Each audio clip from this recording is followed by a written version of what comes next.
Hi there, Cosmic Family. My name is Leal in this incarnation, and today I wanted to leave this message linked with the path itself and those times when we are meeting non-spiritual people, for putting this in a structure, because everything is spiritual despite of we are having consciousness of that or not.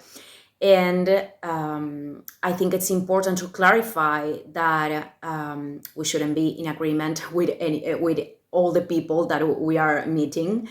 It doesn't matter if they are spiritual or not, but I think it's important to understand that the path of love is always about integration, and there's no us and them. We are all souls in different processes, and illusion of superiority is an ego operation, in fact. So I think that when we are meeting people that are not in their spiritual path, we shouldn't, be in rejection. I don't think that's the way. I think many times we could practice to find points of union and at the same time express ourselves the way we are, not trying to mask anything. And I am not talking about our immediate circle, because there we have to take an important decision. I think it's important to choose people, to be surrounded by people that we can nurture mutually and that we can share growth. And of course, it's very important to have inner resonance.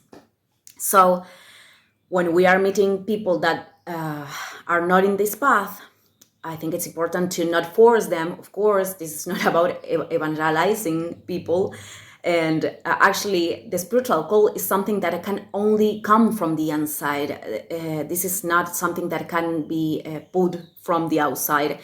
And I think the people that are at service of consciousness, they are here to irradiate. We are here to irradiate and to share that the things that we are learning along the way, and to expand consciousness with the service that we are, that we are giving, and to enrich each other, but not to force anyone. So the first veil that we take off when we get to the spiritual path is about that the material reality is totally made by our own energy, which are thoughts and emotions. I already explained this many times. So when there's more disconnection, the more disconnected the ego is with the soul, the more that the person is focused on the material plane, and the more negative turns the perception. So, how I said before, I think it's important to find points of union, but at the same time, I think it's very important to not cede our internal alignment by, for example, sharing conversations that are in incoherence with this comprehension. What I'm trying to say is, for example, it happened to me that some people could think that I was not realistic because I was not worried about, economy, about certain things. And when we really understand that this material reality is totally made by our energy, to worry is the least, the thing that you don't have to do, because this is not going to collaborate with anything.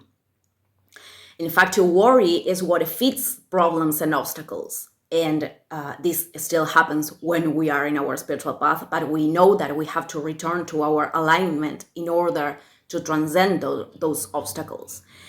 So I think it's very important along this process from here and on to not see this internal alignment, to practice to not see that.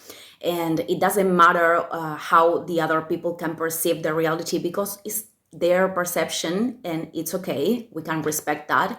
But it's very important to be in our alignment, because we know that that is the best that we can do for this reality, for this collective. And to worry has no sense. What we have to do is to take action or not. And that is something that our soul will tell.